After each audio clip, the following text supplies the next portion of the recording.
Hola equipo, un abrazo muy fuerte, arriba los corazones.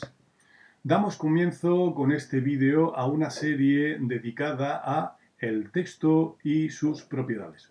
Un tema muy importante para nuestra asignatura porque, como sabéis, es justamente el texto, el contenido sobre el que se fundamenta la asignatura de lengua castellana y literatura. Y de una manera o de otra, todos los contenidos de la asignatura van orientados a eso, al texto. Bien, pues vamos a ello.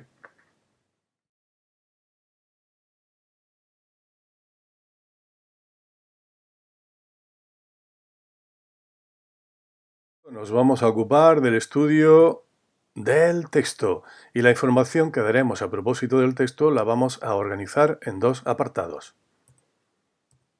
Una definición del texto, qué es el texto, qué son los textos, y las propiedades textuales. Efectivamente, con la ayuda de nuestra amiga Greta, vamos a analizar las características distintivas propias de eso que llamamos texto. ¿Qué es un texto?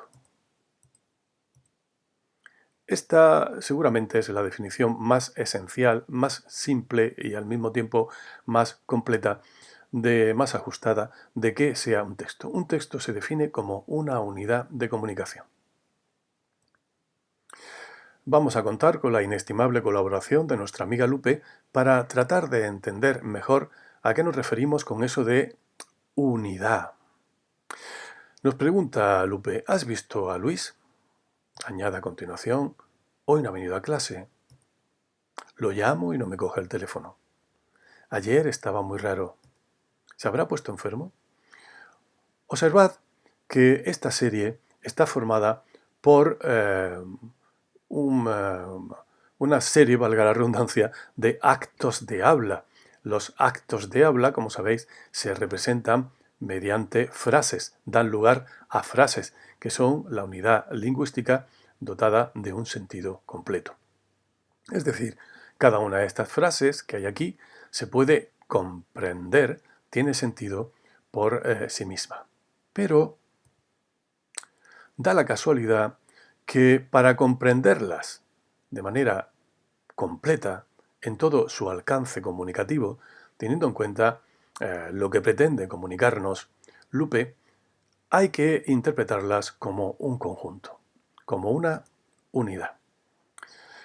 ¿En qué sentido esto forma una unidad? Pues, por ejemplo, todas estas frases tienen en común que hablan de lo mismo, hablan de la misma persona, de Luis. ¿Has visto a Luis? Hoy no ha venido a clase, Luis. Lo llamo y no me coge el teléfono, Luis. Ayer estaba muy raro, Luis. ¿Se habrá puesto enfermo? Luis. Así que el texto es una unidad en el sentido de que todas las partes se refieren a lo mismo, tratan el mismo tema. Y además, observad, lo llamo y no me coge el teléfono. ¿Quién? Vosotros responderéis. ¿Luis? Claro, pero observad, para saber que se trata de Luis, hemos tenido que tener en cuenta otra frase del conjunto. Porque si yo analizara independientemente esta frase, lo llamo y no me coge el teléfono, no sabría a ciencia cierta a quién llamo o a quién he llamado, ¿verdad? Podría haber aparecido esto dentro de otro texto en el que yo hubiera dicho, ¿qué le pasará a Pedro? Lo llamo y no me coge el teléfono. Y esa frase, lo llamo y no me coge el teléfono, se referiría a Pedro. Es decir, que el texto es una unidad también en el sentido de que una parte no se comprende bien sin tener en cuenta las demás. Así que el texto es una unidad de comunicación, es decir, todas las partes del texto se refieren a lo mismo, a un mismo tema, y una parte no se comprende bien sin tener en cuenta las demás. Vamos a centrarnos ahora en la otra parte de la definición, el otro término de la definición, unidad de comunicación. Efectivamente, para comprender el texto en todo su alcance, hay que tener siempre presente que se trata de un instrumento de comunicación. Es decir, que en el texto está presente siempre una finalidad comunicativa. El objetivo es transmitir una información, de eso se trata la comunicación, de transmitir información, transmitir una información de la manera, obviamente, mejor posible, ¿verdad? De la mejor manera posible, comunicar de la mejor manera posible. Conviene en este sentido tener presente cuáles son los elementos de la comunicación, los elementos que intervienen en todo proceso de transmisión de información, porque estos elementos hay que tenerlos siempre muy presentes a la hora de analizar el texto. Y como recordaréis, esos elementos son el emisor, el receptor, el mensaje, que es justamente el significado, lo que se quiere decir, lo que se quiere transmitir. El código, que es el lenguaje, o para ser más precisos, la lengua, recordando que puede ser una lengua no verbal, no necesariamente tiene que ser la lengua verbal, el lenguaje en el que se codifica, valga la redundancia, el mensaje. El mensaje se convierte efectivamente en una serie de signos que son los que se van a transmitir. Así que el emisor codifica, convierte el mensaje en un código, lo envía al receptor, que lo que hace es recibir y descodificar. Este proceso se hace a través de un canal, que es justamente aquello con lo que se transmite la información. Y además, todo esto se hace en una situación determinada. La situación la podríamos definir como lo que está pasando. Lo podemos definir como lo que está pasando, pero de una manera muy amplia, incluyendo ahí todas las circunstancias de tipo social, espacial, temporal, etcétera, etcétera.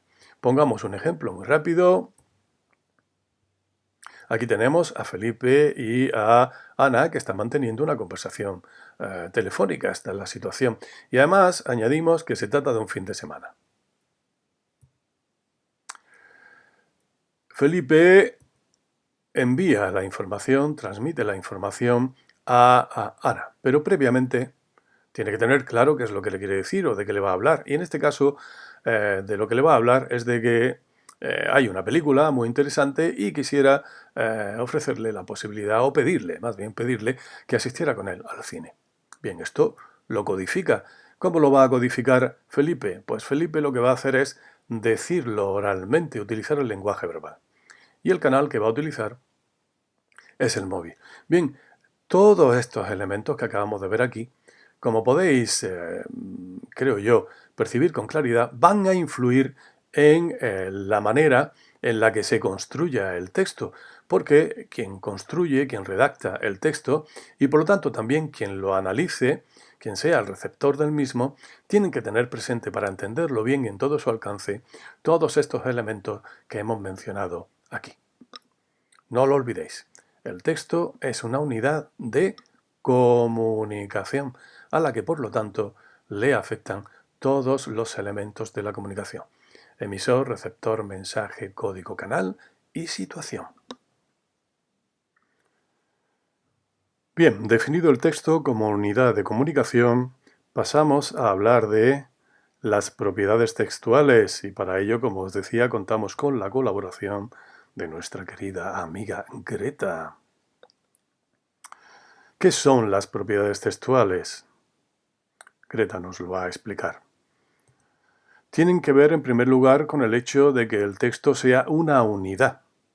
Y efectivamente, las propiedades textuales son las características del texto en tanto que unidad de comunicación. El texto es también una unidad de comunicación, cabría añadir. En ese sentido, las propiedades textuales permiten valorar su eficacia comunicativa. Así que las propiedades textuales son las características del texto en tanto unidad de comunicación que permiten valorar su eficacia comunicativa, es decir, hasta qué punto el texto cumple con su objetivo, que es el de transmitir de la mejor manera posible una determinada información. Vamos a memorizar en primer lugar, a enumerar y memorizar en primer lugar estas propiedades textuales. ¿Cuáles son las propiedades textuales? Pues son la coherencia, la cohesión y la adecuación.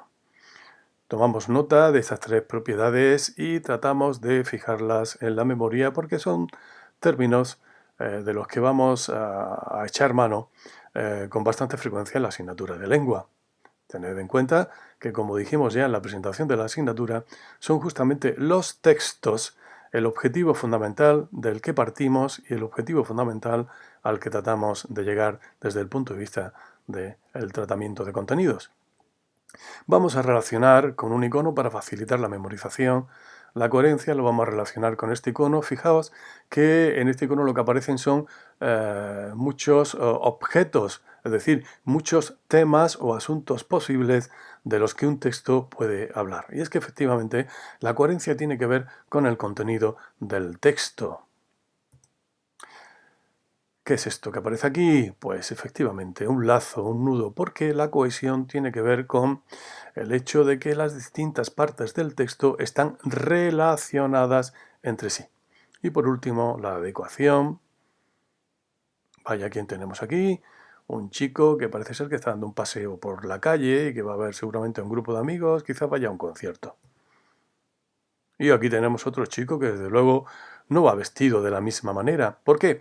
Porque uno y otro tratan de adecuar su vestimenta a una situación determinada. Y efectivamente la adecuación hace referencia a la situación comunicativa, fundamentalmente a eso, a la situación comunicativa en la que se produce ese fenómeno de comunicación a través del texto.